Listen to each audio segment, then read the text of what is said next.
अनल में जल जल कर अपना सर्वस्व लुटाया है। निज शांत स्वरूप न जान सका, जीवन भर इसे भुलाया है। चंदन सम शीतलता पाने अब शरण तुम्हारी आया हूँ। संसार ताप मिट जाए मेरा, चंदन वंदन को लाया हूँ। ओम रूमष्टोत्तर सदाचार्य आचार्य गुरुवर विद्यासागर जी महामुनिंद्राय भवता विनाशनाय चंदनम निरुपामते। जड़ को ना मैंने जड़ समझा, नहीं अक्षय निधि को पहचाना। अपने तो केवल सपने थे, भ्रम और जगत का भटकाना। चरणों में अर्पित अक्षत है, अक्षय पद मुझको मिल जावे। तब ज्ञान अरुण की किरणों से यह हृदय कमल भी खिल जावे। ओम नमस्तोत्तर सदाचार्य आचार्य गुरुवर विद्यासागर जी महामुनिंद्राय अक्षय पर प्राप्त है अक्षताम निरुपामते। विषय भोग की मदिरा पे मैं बना सदा से मत वाला। तृष्णा को तृप्त करें जितनी, उतनी बढ़ती इच्छा ज्वाला। मैं काम भाव वे ध्वंस हेतु मन सुमन चढ़ाने आया हूँ। यह मदन विजेता बन न सके, यह भाव हृदय में लाया। ओम रूमष्टोत्तर सदाचार्य आचार्य गुरु विद्यासागर जी महामुनिंद्राय कामवान विनस्नाय पुष्पम निरुपामते। शुद्ध रोग की व्यथा कथा भव भव में कहता आया हूँ। अति भक्ष अभक्ष भगे फिर भी मन तृप्त नहीं कर। दुख मेट यह दीप समर्पित है मुनिवर, मेरा तम दूर भगा देना। तुम ज्ञान दीप की बाती से मम अंतर दीप जला देना। ओम रूमष्टोत्तर सदाचार्य आचार्य गुरुवर विद्यासागर जी महामुनिंद्राय मोहांधकार विनाशनाय दीपम निरुपामते। इन अशुभ कर्म ने घेरा है, मैंने अब तक यह माना था। बस पाप कर्म तज पुण्य कर्म को चाह रहा अपनाना था। शुभ अशुभ कर्म सब रिपुदल है, मैं इन्हें जलाने आया हूँ। इसीलिए तब चरणों में अब धूप चढ़ाने आया हूँ। ओम रूमष्टोत्तर सदाचार्य आचार्य गुरु विद्यासागर जी महामुनिंद्राय अष्टकर्म दहनाय धूपम निरुपामते। भोगों को इतना भोगा कि खुद को ही भोग बना डाला। साध्य और साधक का अंतर मैंने आज मिटा डाला। मैं चिदानंद में लीन रहूं, पूजा का यह फल पाना है। पाना था जिसके द्वारा वह मिल बैठा, मुझे ठिकाना है। ओम रूमष्टोत्तर सदाचार्य आचार्य गुरु विद्यासागर जी महामुनिंद्राय महामोक्ष फल प्राप्त है फलम निरुपामते। जग के वैभव को पाकर मैं निश दिन कैसा मस्त रहा। चारों गतियों की ठोकर को खाने में ही अभ्यस्त रहा। मैं हूँ स्वतंत्र ज्ञाता दृष्टा, मेरा पर से क्या नाता है। कैसे अनर्घ्य पद पा जाऊं, ये अरुण विना भाता है। ओम रूमष्टोत्तर सदाचार्य आचार्य गुरु विद्यासागर जी महामुनिंद्राय अनर्घ्य प्राप्त घम निरुपामते। भला किसी का कर न सको तो बुरा किसी का मत करना। भला किसी का कर न सको तो बुरा किसी का मत करना। फूल नहीं बन सको अगर तुम कांटे बन कर मत रहना। पुष्प नहीं बन सको अगर तुम कांटे बन कर मत रहना। भावों की निर्मल सरिता में अब गाहन करने आया हूँ। सबका सारा दुख दर्द हरो यह अर्घ भेंटने आया हूँ। हे तपो मूर्ति है आराधक है योगीश्वर है महासन। हे अरुण काम ना देख सके युग युग तक आगामी बसंत। ओम रूमष्टोत्तर सदाचार्य आचार्य गुरुवर विद्यासागर जी महामुनिंद्राय जो सभी के दिलों में विराजमान। जयमाला पुण्य अर्घ्यम निर्पामिति। बोलिए संत श्रोमणी आचार्य गुरुवर श्री विद्यासागर जी महामुनिराज की जय। हम सभी अपने दोनों हाथों को जोड़ ले और पूज्य ज्येष्ठ श्रमण श्री योग सागर जी महामुनिराज के चरणों में निवेदन करते हैं। हमारे बीच आचार्य ज्ञान सागर जी महाराज के संग से ब्रह्मचारिणी बहन अनीता दीदी यहाँ पर पधारे हैं। वे कृपया यहाँ आए और पूज्य मुनिवर के श्री चरणों में श्रीफल समर्पित करके आशीर्वाद ग्रहण करें। ब्रह्मचारिणी अनीता दीदी। हम सभी अपने दोनों हाथों को जोड़े और पूज्य श्रमण श्री समता सागर जी महामुनिराज के चरणों में निवेदन करते हैं। हे मुनिराज, अपनी अमृतमय वाणी से हमें कृतार्थ करने की अनुकंपा करें। हे भगवान नमोस्तु नमोस्तु नमोस्तु भगवान नमोस्तु। अच्छा, बड़े संघ की प्रतिनिधि आई हो यहाँ पर। कल वो नाम हमारे बीच अनीता दीदी जो कल अनाउंस हो गया था। हाँ, कल हो नहीं पाया था, तो आज हमें ये सभी को सौभाग्य है कि कुछ सुनने हमें मिले। अनीता दीदी।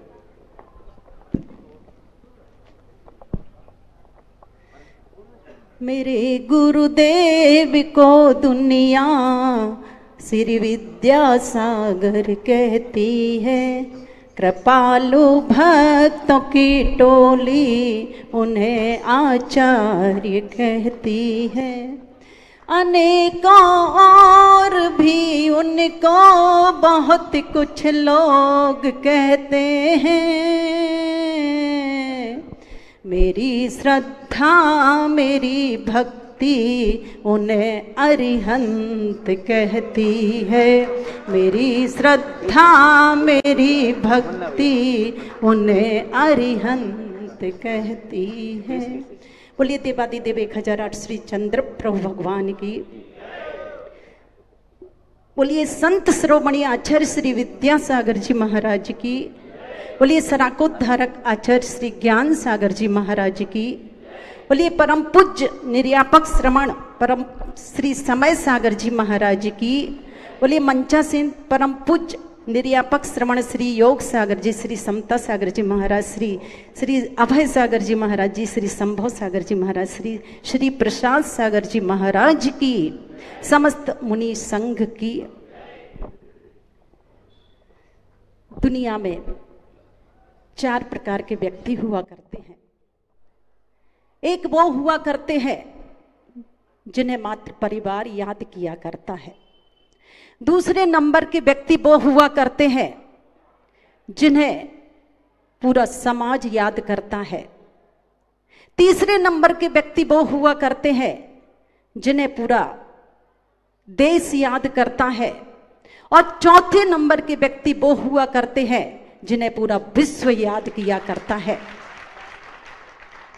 क्या कहूं, परम पूज्य संत शिरोमणि आचार्य श्री विद्यासागर जी महाराज श्री के विषय में जितना भी कहा जाए कम है।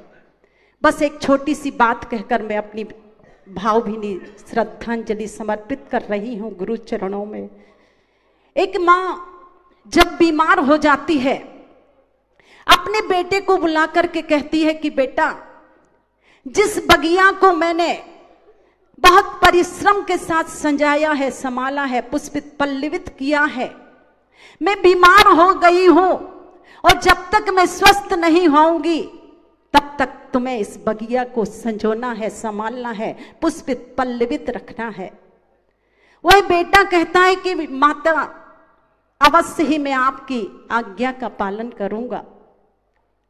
और वह बेटा प्रतिदिन जाता है बगिया में, प्रातः काल, दोपहर में, शाम को, और प्रत्येक वृक्ष के प्रत्येक पत्तों को पानी से साफ सुथरा करता है। बगीचे की जितनी भी गंदगी थी उसको साफ सुथरा कर दिया करता है। जब माँ स्वस्थ हो जाती है और माँ जाती है उस बगिया को देखने के लिए, बगिया को देख करके माँ अपने बेटे से कहती है कि क्यों बेटे, तुमने इस बगिया में क्या पानी नहीं दिया है? बेटा कहता है कि माँ, तुम तो एक बार जाकर के पानी देती थी, पर मैंने तो एक बार नहीं, 2 बार नहीं, 3 बार जाकर के पानी दिया है। फिर ये बगिया कुमला क्यों गई है, मुरझा क्यों गई है? तब वह बेटा कहता है कि माँ, मैं सुबह से एक एक पत्ते की साफ सफाई करता था, दोपहर में भी करता था, शाम को भी करता था। मां कहती है कि बेटा, तुम्हारी मूल में भूल यही रही है कि तुमने पत्तों को साफ किया है, डालियों को साफ किया है, बगीचे की सफाई की है, पर तुम्हें जड़ों को सिंचित करना था, उन जड़ों में पानी नहीं दिया है, इसलिए ये बगिया मुरझा गई है। आप सभी मेरी बात को समझ गए हैं। आचार्य श्री ने जिस बगिया को सिंचित किया है, पुष्पित पल्लवित किया है, उस बगिया को कोई भी ऐसे मुरझाने नहीं देगा। ये हमारे जितने भी मंचासीन साधक हैं, पूज्य आचार्य श्री के द्वारा सिंचित पुष्पित पल्लवित है, वो इस बगिया को आगे और अधिक सिंचित करेंगे, पुष्पित पल्लवित करेंगे। निश्चित रूप से वो बगिया सभी तरह से पल्लवित होती हुई युगों युगों तक संत शिरोमणि आचार्य श्री विद्यासागर जी महाराज श्री के नाम को रोशन करेंगे। क्या नहीं किया है पूज्य गुरुदेव ने, ये सब आप सबको पता है। जब आचार्य श्री ज्ञान सागर जी महाराज श्री की समाधि हो गई थी, नेवावर में हम लोग पहुंचे सबसे पहले पूज्य गुरुदेव के चरणों में। आप उनकी कृपा दृष्टि, उनके वात्सल्य भाव को जितना भी कहोगे कम रहेगा। जैसे ही उनकी नजर हम सब बहनों के ऊपर पड़ी, तत्काल उन्होंने कहा, जाओ ज्ञान सागर जी की बहनों को बुला करके लाओ। एक बार नहीं संयोग बन पाया, दूसरी बार बुलाया, पर जैसे ही आचार्य श्री सामायिक से उठे, शौच क्रिया से आए और हम लोगों को देखा, बोले चलो अंदर चलना है। कितनी महती अनुकंपा पूज्य गुरुदेव ने हम लोगों के ऊपर की थी। और वास्तव में महाराज श्री के जाने के पहले से ही पूज्य आचार्य श्री का हमारे पूरे परिवार के ऊपर जो उपकार रहा है, 15 अगस्त से 30 अगस्त तक पूज्य आचार्य श्री के चरणों में हम लोग रहे। और वो किस निमित्त से? भप छपक श्री आसन्न सागर जी महाराज श्री, जो पूज्य पूर्व अवस्था के पिता श्री गुलाब चंद जी पटना वालों के नाम से जाने जाते थे, महाराज श्री ने बहुत कृपा की और उपकार किया है, कभी हम लोग भुला नहीं पाएंगे। उन्होंने गुलाब चंद जी की स्थिति को देख करके आशीर्वाद दिया वीडियो के माध्यम से, और कहा कि जलोपवास करना है। और जलोपवास करते करते वास्तव में जब हम लोग आते हैं, आप तब आचार्य श्री जी से कहा कि आचार्य श्री, कितनी आपने महानता और उपकार किया है हमारे परिवार के ऊपर। श्रीमान गुलाब चंद्र जी साहब, जिन्होंने अपने जीवन का लक्ष्य बनाया था समाधि का, और उस समाधि को कराने में आपकी महती अनुकंपा रही है। निश्चित रूप से हम लोगों को पड़गहन का भी अवसर मिला। ऐसे पूज्य गुरुदेव के श्री चरणों में हम सब नमन करते हैं और यही भावना भाते हैं कि ये जो बगिया है उसको हम सब उसी तरह से पुष्पित पल्लवित करेंगे, जब तक सृष्टि के अधरों पर, जब तक सृष्टि के अधरों पर करुणा का पैगाम रहेगा, तब तक युग की हर धड़कन पर आचार्य श्री का नाम रहेगा, आचार्य श्री का नाम रहेगा। हम सभी अपने हाथों को जोड़ लें और इसे हमें कृतार्थ करने की अनुकंपा करें। हे भगवान नमोस्तु, भगवान नमोस्तु, भगवान नमोस्तु। संत शिरोमणि आचार्य गुरुवर श्री विद्यासागर जी महामुनि राज की, परम पूज्य न्यायपक श्रमण मुनि श्री समय सागर जी, योग सागर जी आदि समस्त न्यायपक श्रमणों की, समस्त मुनि महाराजों की।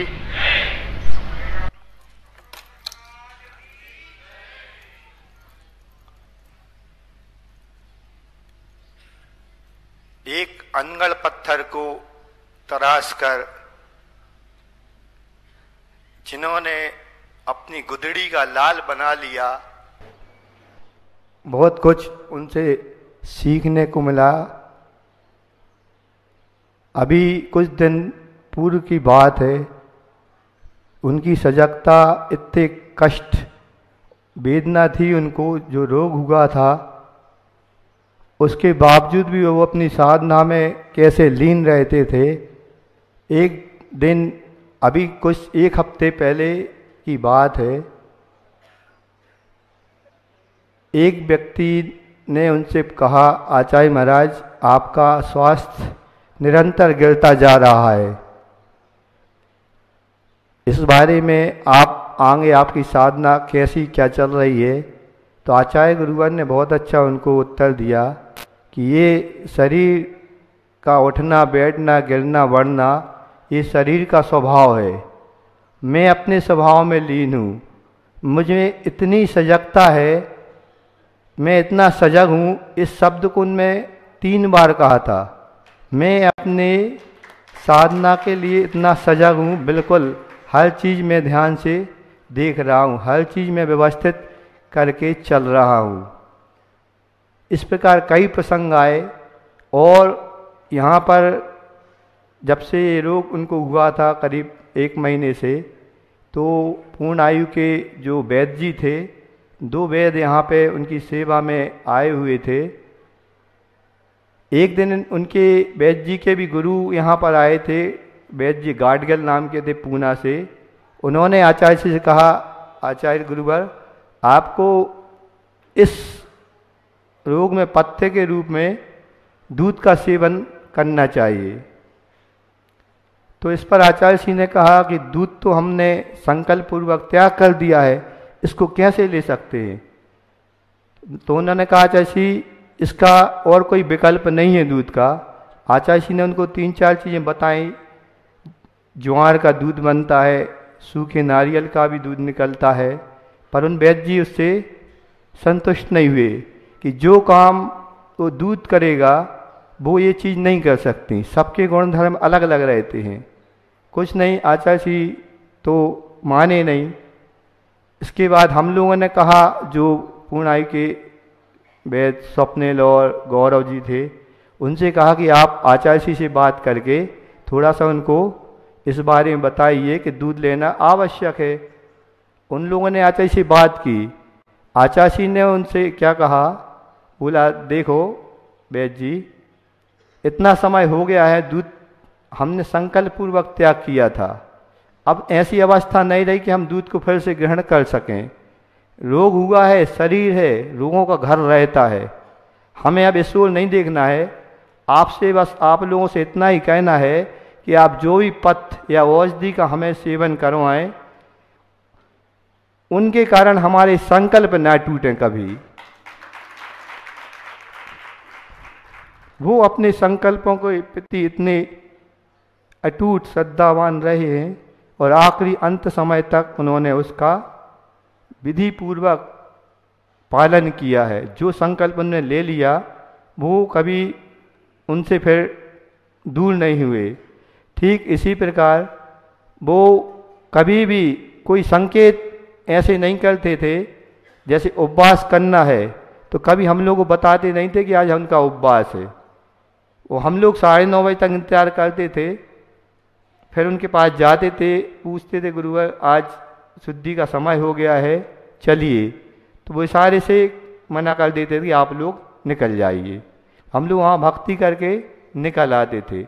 इसी प्रकार कहीं विहार करना हो, उसके लिए भी कभी संकेत नहीं करते थे कि आज अपन को इस दिशा में यहाँ कहाँ जाना है। अंतिम क्षणों में भी उनने कोई संकेत नहीं किए कि हमें कहाँ जाना है, क्या करना है। हम उनके उस मौन को, संकेतों को समझ नहीं पाए, क्योंकि वो अनियत विहारी थे। विहार करते थे, उनका नियत नहीं होता था। और यहाँ से जब उनने प्रयाण किया तो वो भी उनका अनियत विहार हो गया। हम लोगों को बहुत कुछ वो बता के गए हैं, बहुत से संस्मरण हैं, वक्त वक्त पे सुनाते रहेंगे। अभी तो अपनी भावों की श्रद्धांजलि उनको प्रेषित करता हूँ। जहाँ भी वो रहें उनकी आत्मा को पूर्ण शांति मिले। बोलिए संत शिरोमणि आचार्य गुरु श्री विद्यासागर जी महामुनि राज की। ओम नमः सिद्धेभ्या। अहिंसा परमो धर्म की जय। गुरुवर आचार्य श्री विद्यासागर जी महाराज की जय।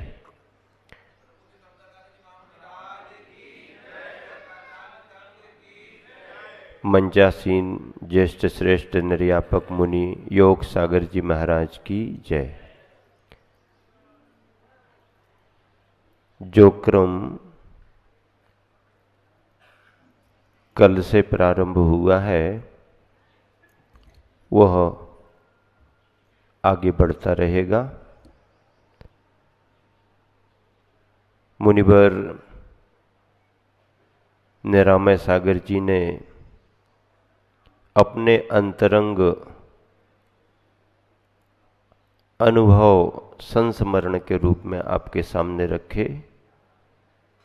बहुत कुछ उनके पास है जो समय पर वो दिखाएंगे। मुनिवर प्रसाद सागर जी, चंद्रप्रभु सागर जी भी अंतरंग साधना में सम्मिलित रहे हैं। वो भी समय पर अपने अनुभव आप सबके बीच रखेंगे।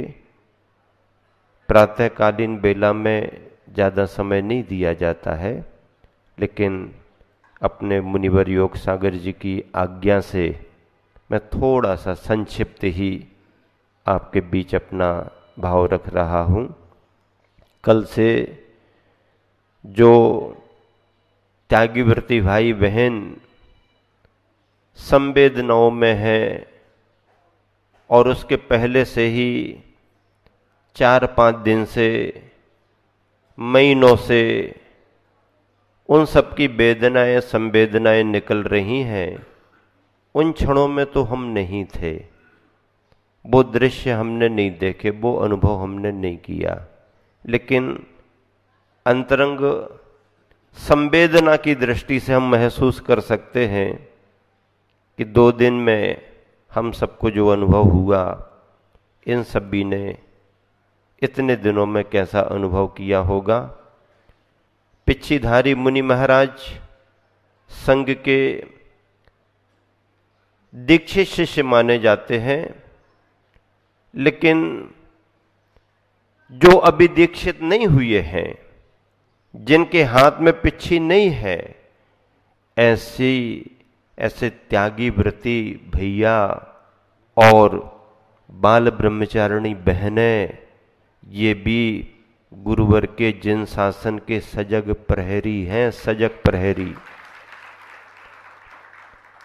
इन सब से जो भी हम लोगों की चर्चाएं हुई, बड़ी बड़ी 30-30, 40-40 साल पुरानी बहनें जो हर बात को अच्छे से समझती हैं, व्यवस्थाओं को जानती हैं, कहीं उन्हें लगा कि इस पर ध्यान देना जरूरी है तो उनके सुझाव आए, उनके सुझावों को हम लोगों ने अमल किया। महाराज जी ने भी तुरंत कहा इस बात को आगे बढ़ाओ। उनका भी लक्ष्य अपने गुरुवर की सजग समाधि को संपन्न कराने का था।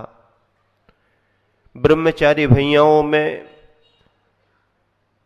जब भी बात हुई ब्रह्मचारी अशोक भैया जी से, ब्रह्मचारी अनिल भैया इंदौर आश्रम वालों से, ब्रह्मचारी अभय भैया इंदौर आश्रम वालों से, सुनील भैया इंदौर वालों से जब भी चर्चा हुई, ब्रह्मचारी संजीव भैया से जब भी चर्चा हुई, ये पुराने ब्रह्मचारी विनोद भैया से चर्चा हुई, भिंड वालों से, कितनी सूक्ष्मता और गहराइयों में जाकर के संघ के लिए अपने विचार आगे बढ़ाते गए। ऐसे अनेक ब्रह्मचारी हैं जिनका उल्लेख किया जा सकता है। समय पर उनकी समर्पण को, समय पर उनकी सेवाओं को एक अच्छे अवसर पर आने वाले दिनों में मैं खुद अपनी तरफ से रखूंगा। जो अंतरंग सूत्र उन सबसे मुझे मिले हुए हैं, कितना उन्होंने श्रम किया, अपने गुरु के प्रति कितना समर्पण किया, कितना उन्होंने इन दिनों में अपना सब कुछ छोड़ करके गुरुवर के चरणों में रह करके दिन रात सेवाएं दी हैं। अभी विनय भैया से, अपने विनय भैया जी से सुबह सुबह चर्चाएं हुई। आचार्य भक्ति के बाद निर्यापक श्रमण योग सागर जी महाराज जी के निर्देशन में अभय सागर जी महाराज जी, मैं स्वयं संभव सागर जी महाराज जी, महासागर जी, निष्कंप सागर जी और भी अन्य मुनिराज करीब 1 घंटा तक इसी संयोजना पर विचार विमर्श करते रहे कि आगे की रूपरेखा अपनी अब क्या होनी चाहिए। इतना गहन हम लोगों ने परामर्श किया है। सुदूरवर्ती हमारे मुनि संघ हैं, दूर हमारे आचार्य के संघ की आरिकाएं हैं, सबके भावों का आदान प्रदान हो रहा है। एक वृक्ष में सारी शाखाएं, डालियां, पत्तियां सब एक ही वृक्ष से निकली हुई जड़ों के ये सभी फल माने जाते हैं। इस तरह से संघ के प्रत्येक साधुओं से, मुनि संघों से परामर्श हो रहा है और उन सबके समस्याओं को कौन कितनी दूरी पर है, क्या उनकी स्थितियां हैं, करीब 1-1.5 घंटे हम लोगों ने विचार विमर्श किया।